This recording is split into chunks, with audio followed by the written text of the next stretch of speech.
جالي استفسار مهم قوي بخصوص فاكهة بتنتشر اليومين دول وده الموسم بتاعها، وهي فاكهة التوت، طبعا باختلاف ألوانه، توت بري أو توت أحمر أو توت أسود. كل المتابعين معايا بيسألوني دكتور هو التوت معانا في الدايت ولا لأ؟ عايز أقول لكم على معلومة جميلة جدا بخصوص التوت والفاكهة الجميلة دي.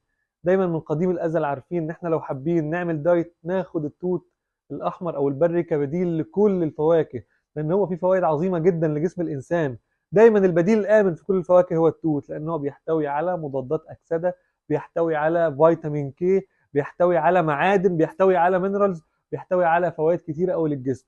التوت يا جماعة هو أكتر فاكهة بتساعد في الدايت على نزول الوزن وعلى خروج السموم من الجسم كلها. طبعا كل السموم اللي بتخش جسمنا عن طريق الاكل الجانك فود، التوت البري هو اللي بينظفها. التوت هو اللي بيساعد على اخراج السموم من الجسم.